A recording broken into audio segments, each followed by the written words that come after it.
Bueno, muy buenos días. Vamos a seguir en este trayecto de conquista del conocimiento, abordando el tema de las infecciones genitales, un tema no menor en estos tiempos. Las infecciones genitales que llevan a secreción anormal podemos clasificarlas en vaginitis y vaginosis bacteriana. Las vaginitis son producidas por Trichomona vaginalis y distintas especies de cándida. Dentro de ella, la más frecuente es Candida albicans. Pero también podemos tener lo que denominamos vaginosis bacteriana, producido por el complejo GAM, que significa Gardnerella, anaerobios, mobiluncus y micoplasma. Tanto las vaginitis producidas por Trichomona como por cándida van a llevar a una reacción de tipo inflamatoria, con presencia en la descarga vaginal de polimorfonucleares. Mientras que en la vaginosis bacteriana vamos a observar que hay disminución de la microbiota habitual, que son los lactobacilos, y no hay una reacción inflamatoria tan predominante. También tenemos a las denominadas uretritis, que representan a las infecciones tanto en el varón como en la mujer, que son de transmisión sexual, como Neisseria gonorrea, Clamidia trachomatis, Trichomona vaginalis y cervicitis también. Y las denominadas endógenas, debido a que son microbiota habitual, en menor proporción, Mycoplasma hominis, Mycoplasma genitalium y Ureaplasma urealyticum. Para poder hablar de la infección y por ende de la agresión de microorganismos que son patógenos, vamos a hablar también de la microbiota habitual que nos defiende justamente de estos microorganismos. La vagina es un ecosistema de microorganismos aerobios, facultativos y anaerobios, residente, complementaria y transitoria. Es decir, que es un microbioma muy especial, que aparece sobre todo después de la menarca. Y es una barrera fisiológica muy importante que va a impedir la colonización de microorganismos patógenos, tanto exógenos como aquellos que se encuentran en menor proporción y que eventualmente pueden ser patógenos, a lo que nosotros denominamos oportunistas.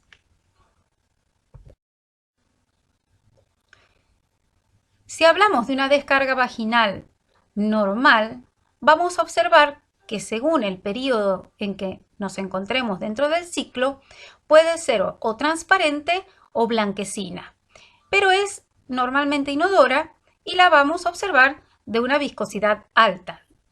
También esta va a variar dentro del ciclo, pero la característica importante es que tiene una viscosidad alta.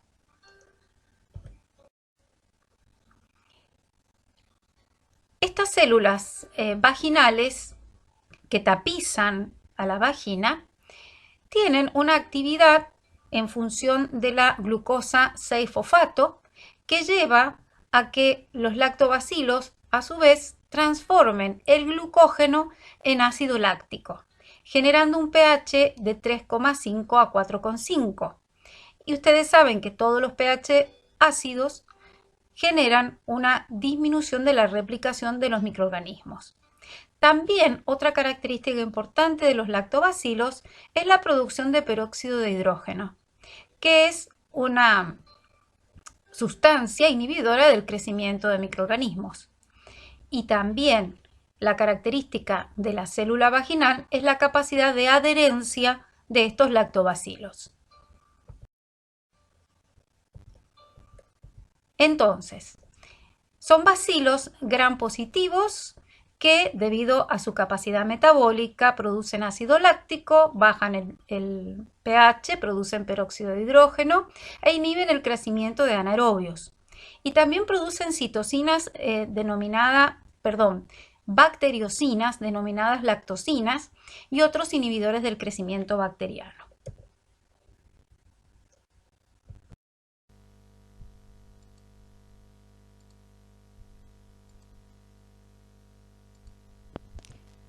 ¿Cuáles son los factores o las variables que se ponen en juego para alterar el medio vaginal normal y producir infección? Nosotros vamos a ver que normalmente tenemos factores propios del hospedador que van a proteger a la mucosa vaginal normal. Estos son los anticuerpos como la inmunoglobulina A secretora, el mucus, la lisosima, el complemento, opsoninas y factores humorales. Además del estrógeno que está presente, ya dijimos que el estrógeno produce la presencia de lactobacilos. Esto genera un clima armónico y ordenado. Pero ¿qué ocurre cuando se altera el pH, alteramos la humedad, por ejemplo, al utilizar ropa que tiene gran cantidad de poliéster, tampones, dispositivos intrauterinos, sprays de desodorantes íntimos?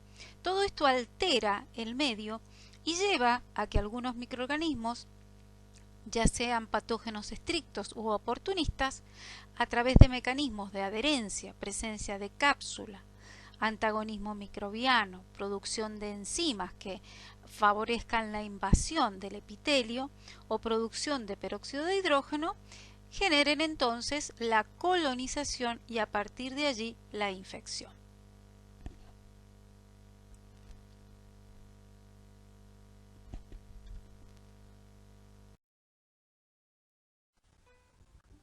En esta tabla hemos querido visualizar las características normales de la descarga vaginal. El origen es un trasudado de la vagina y del moco cervical.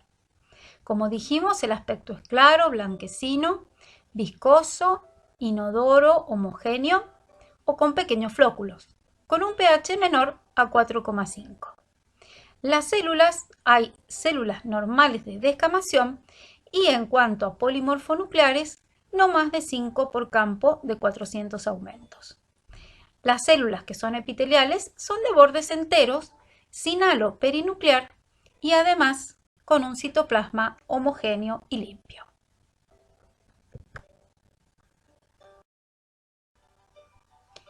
Los lactobacilos son bacilos, como dijimos, gram positivos, que a veces, según el ciclo, pueden aparecer pleomórficos, pero en general son bacilos de mediano a largo cuando estamos en el ciclo del mayor pico estrogénico y se acortan cuando hay menor contenido estrogénico.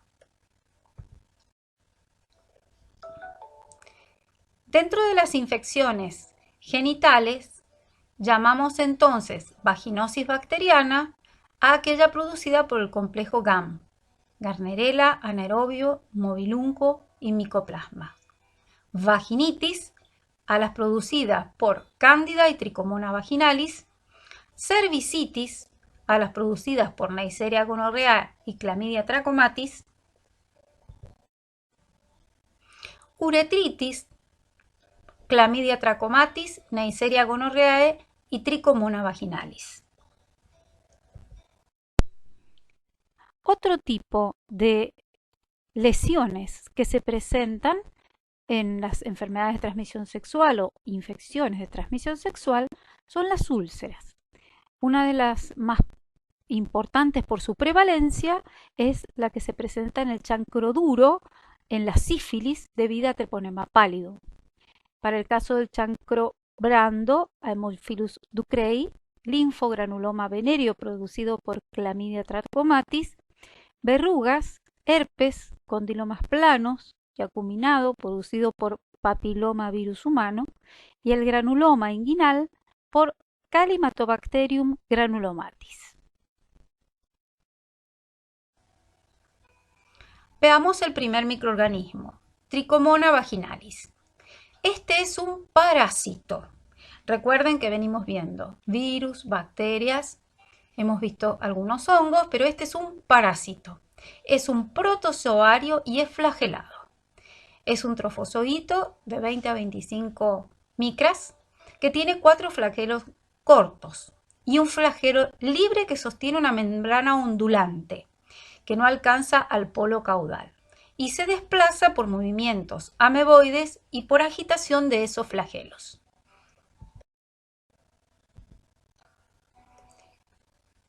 Esta es una coloración de Mygrum walchiensis, donde vamos a ver entonces el parásito, el núcleo del parásito y esa membrana con ese flagelo que en este caso se ve fijo, pero en un examen en fresco podemos observarlo sumamente móvil y a su vez esta tricomoniosis produce un gran número de leucocitos porque genera una reacción inflamatoria muy importante.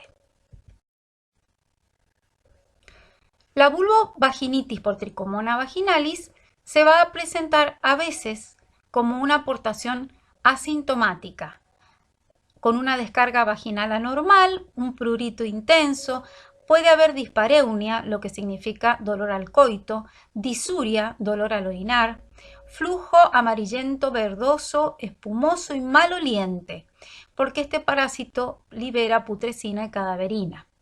El cuello uterino se ve en forma de fresa, hay un puntillado vaginal también eritomatoso y esto, muy importante, 10 leucocitos polimorfonucleares por campos de 400 por al examen en fresco. Fíjense en esta fotografía cómo se observa las paredes, el fondo del saco uterino y el cuello con esa descarga vaginal, blanco, amarillenta y muy espumosa. En estas otras descargas también tenemos lo mismo. Ese efecto espumoso está dado por la presencia del gas, putrescina y cadaverina.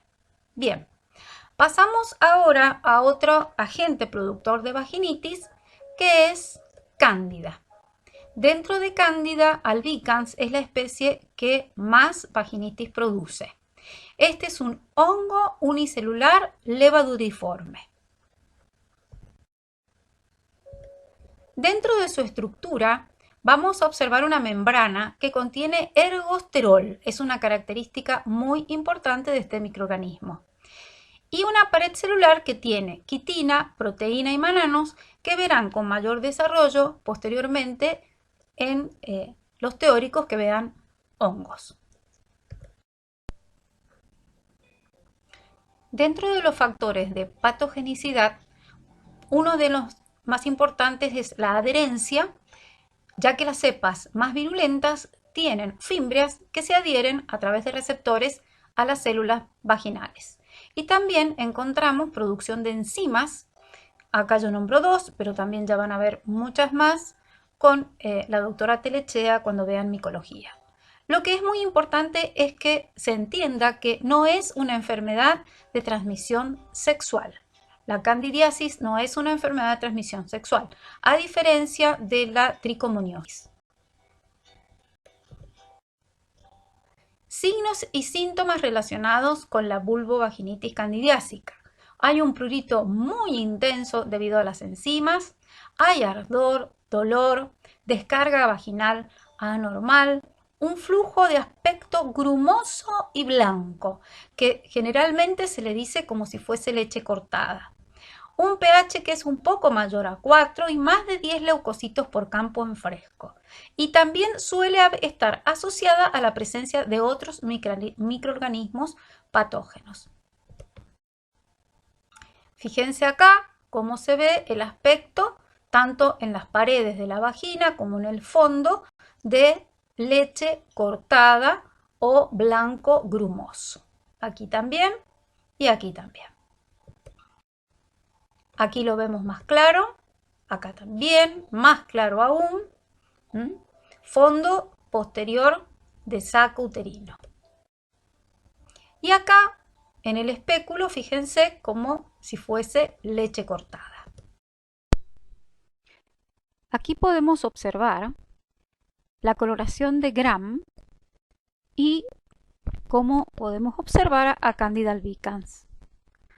Fíjense que podría llegar a confundirla con cocos, Gram positivos, pero el tamaño es mucho mayor.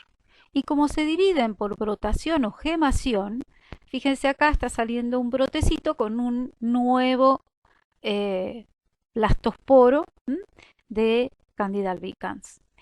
Cuando ésta se reproduce a gran velocidad, forma este tipo de hifas, que se denominan pseudohifas, y que a la coloración de Gram se ven Gram positivas, aunque, repito, la coloración de Gram no nos permite dividir a los hongos en Gram positivos y Gram negativos, porque estos, por las características de su pared, toman el violeta de genciana y por ende se ven como Gram positivos.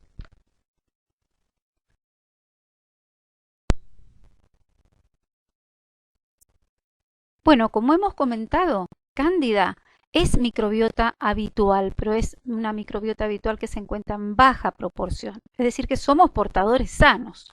Cuando hay un desequilibrio, por ejemplo, por tomar antibióticos o por otras razones que ya vamos a ver, esta invade y produce patología.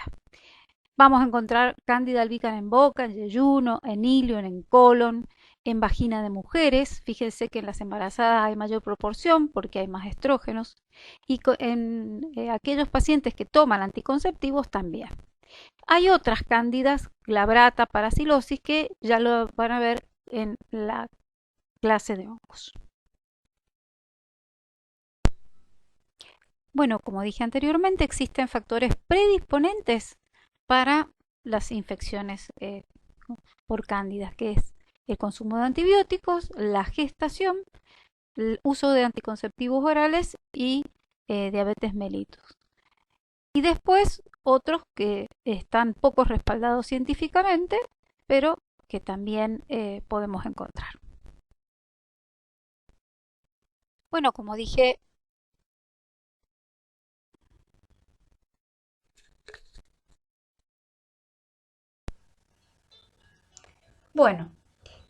vaginosis bacteriana. Hemos dejado el término vaginitis, entonces lo tienen en la guía de trabajos prácticos. Está relacionado a una reacción inflamatoria importante con presencia de más de 5 polimorfonucleares por campo de 400 por, que es lo que usamos para observar el fresco. A diferencia de lo que ocurre en la vaginosis bacteriana, donde hay una reacción inflamatoria mucho menor. En este caso, producida por el complejo GAM. Como ya les dije anteriormente, Gardnerella vaginalis, anaerobios de diferentes géneros y especies, micoplasmas y mobiluncus son los microorganismos que pertenecen a este complejo.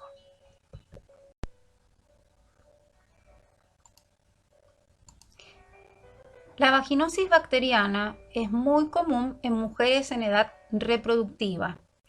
Entre la incidencia podríamos decir que del 40 al 50% de todas las infecciones vaginales están asociadas a vaginosis. Los microorganismos se asocian con los productores de la vaginitis porque son microorganismos oportunistas. Y cuando se evidencia asociación entre vaginitis y vaginosis y hay embarazo, puede haber un resultado perinatal adverso. Por eso es muy importante el chequeo y el testeo de estos microorganismos. Bueno, si observamos entonces la característica de la secreción, es una secreción escasa, no es muy leucorreica porque no tiene mucha cantidad de leucocitos. Y esto mismo se observa en la coloración de Gram y en el examen en fresco. Una característica muy importante es la visualización de las denominadas células clave o clue cells, que son las mismas células de descamación del epitelio vaginal, pero que están tachonadas de microorganismos mucho más pequeños que los lactobacilos. Es como si la célula se viese sucia. Fíjense acá en la coloración de Gram hay ausencia de lactobacilos, Se ven principalmente bacilos gram negativos, cocobacilos y algunos bacilos curvos que pertenecen a este complejo denominado complejo gamma.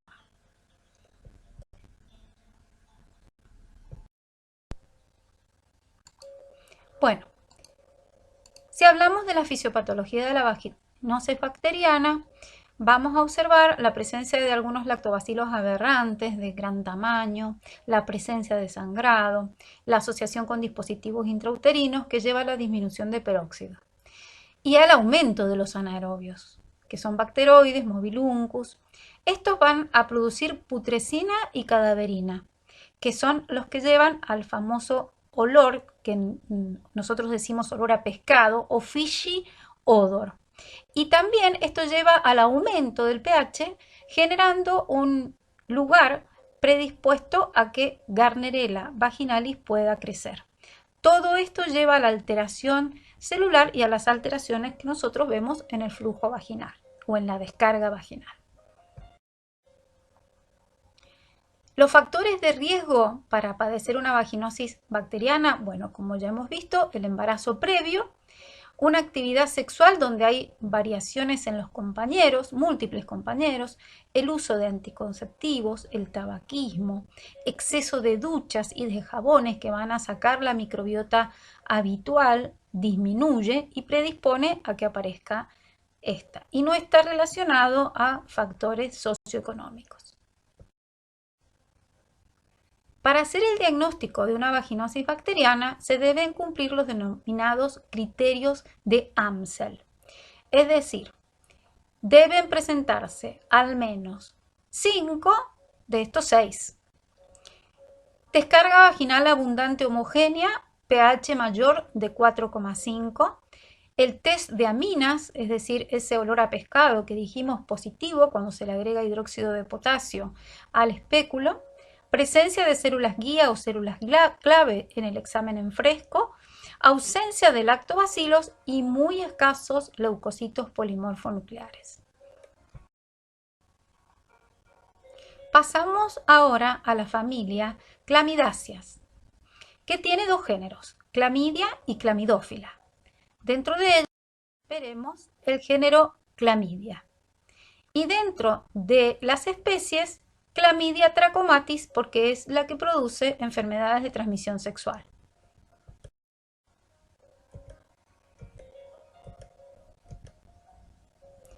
Bien, esta Clamidia trachomatis se divide en serotipos, pero el que más nos interesa es el que produce infecciones de transmisión sexual, que es del tipo D al tipo K.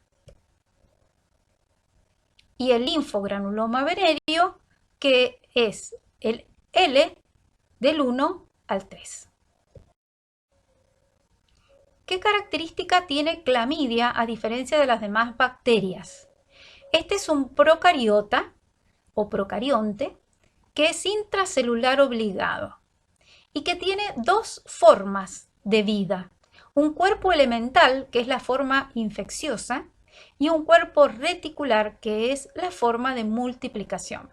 No tiene peptidoglicán y produce infecciones con una reacción inflamatoria muy importante que genera cicatrización. Y esto puede llevar, como enfermedad de transmisión sexual, a producir esterilidad femenina y masculina. Volvemos a decir, entonces, tiene un ciclo particular de multiplicación. Esto es pregunta de examen.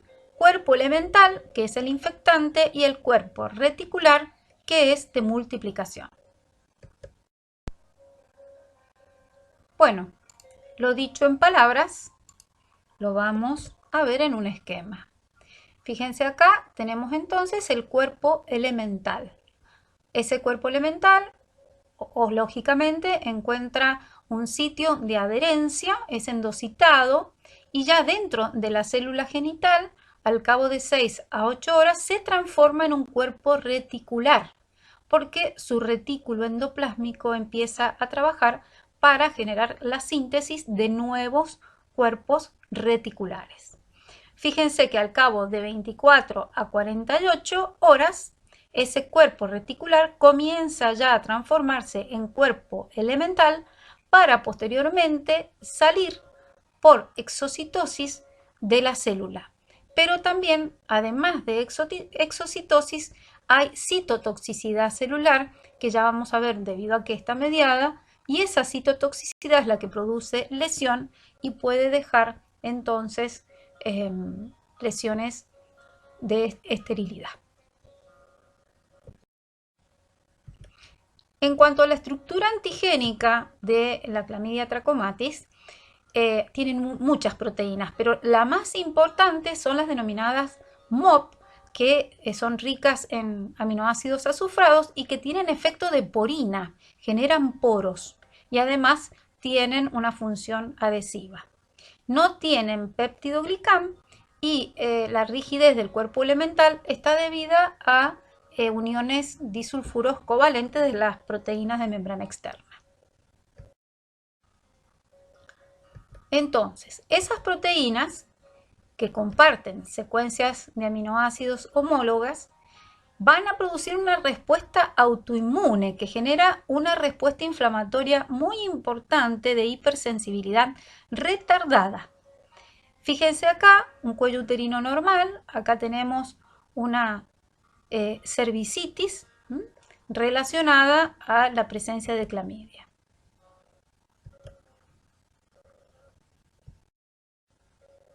Entonces, esa gran reacción inflamatoria genera macrófagos activados, hay fibrosis con reparación, hay presencia de linfocitos B, células plasmáticas y anticuerpos, generando entonces salpingitis con enfermedad o sin enfermedad inflamatoria pélvica y puede producir esterilidad o embarazo ectópico. ¿Cómo se hace el diagnóstico? Principalmente se hace por la clínica, los antecedentes o no de infección gonocócica y cuando nosotros hacemos un GRAM que tiene ausencia de bacterias. ¿Por qué? Porque son parásitos intracelulares obligados. Entonces allí hacemos un diagnóstico directo de antígenos en la muestra genital, ya sea por inmunofluorescencia directa o indirecta, por inmunocromatografía, ELISA y otros métodos rápidos. Si estamos frente a un laboratorio de referencia, podemos hacer una PCR, ya sea de la muestra genital o de primer chorro de orina en el caso del varón. El cultivo se deja solamente para centros de referencia. Entonces, las infecciones genitales producidas por Chlamydia trachomatis son enfermedades de transmisión sexual. Producen uretritis, epididimitis, síndrome de Reiter e infertilidad en el varón. Cervicitis, enfermedad inflamatoria pélvica, puede haber una perihepatitis, síndrome uretral, bartolinitis e enfermedad de infertilidad en la mujer. ¿Cómo hacemos las diferentes tomas de muestra para cada uno de estos sitios? En el caso entonces de las uretritis, podemos obtener la secreción o el raspado uretral a través de los dispositivos que ya les voy a mostrar, o también se puede usar el primer chorro de orina. Recuerden que para urocultivo tirábamos el primer chorro y obteníamos la muestra a partir del segundo chorro. En este caso, en el primer chorro, barre las bacterias que se encuentran en la primera porción de la uretra. En el caso de vaginitis y vaginosis, vamos a tomar la muestra de fondo de saco vaginal. En el caso de cervicitis, tomamos el exudado o hacemos un cepillado endocervical. ¿Cómo es entonces la toma de muestra y con qué elementos se hace para cada caso? Acá vemos un hisopo común que generalmente se utiliza para las vaginitis.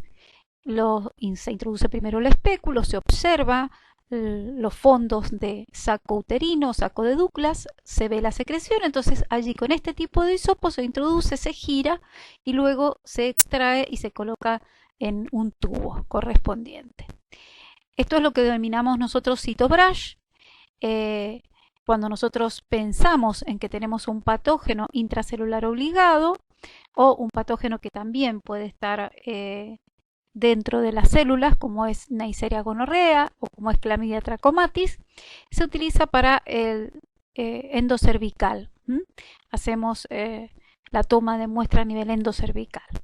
Acá tenemos hisopos más pequeños, más delgados, que son de tipo uretrales y que en general no tienen algodón, porque el algodón contiene alginatos que inhiben a Neisseria gonorrea, contiene otros polímeros que no son inhibidores de este microorganismo que es productor de la gonorrea. Y acá también tenemos otro hisopo un poco más finito. Una vez que hemos tomado las muestras, generalmente se toman dos hisopos, en lo posible, se colocan en tubos e inmediatamente se llevan al laboratorio porque en general estos microorganismos son lábiles a las distintas condiciones ambientales.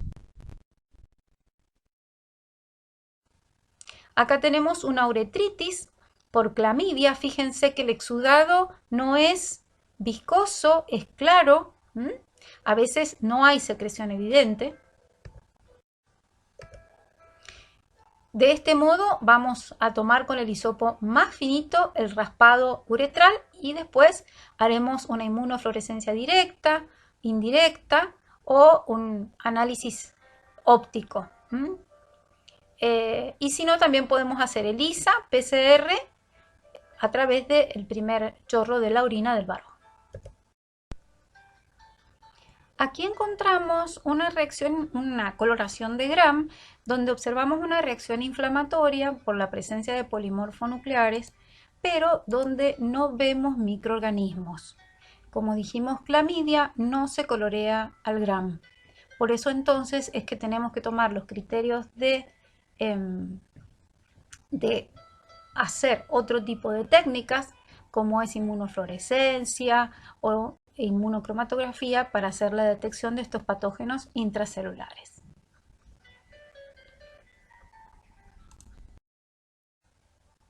Acá vemos un cuello uterino donde comienza a haber una cervicitis. Acá vemos una cervicitis mucho más avanzada. Fíjense el rasgo inflamatorio que vemos aquí. Acá vemos una secreción blanquecina de fondo de saco y también proveniente del endocervix.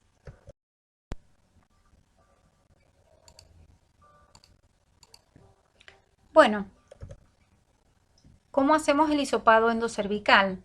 Primero entonces la mujer se coloca en posición ginecológica, introducimos el espéculo, hacemos la observación de fondo de saco uterino, observamos el cuello uterino y una vez que lo hemos observado, introducimos allí el hisopo y giramos de izquierda a derecha. Extraemos el mismo y allí podemos observar una secreción de tipo sanguinolenta, debido justamente a la reacción inflamatoria. Como dijimos, estos patógenos pueden ser intracelulares obligados, necesitamos arrastrar a estos microorganismos. Podríamos haber utilizado también un CytoBrush. Y luego de aquí haremos pruebas directas para ver la presencia de las clamidias. Continuamos con nuestros patógenos genitales en el próximo teórico.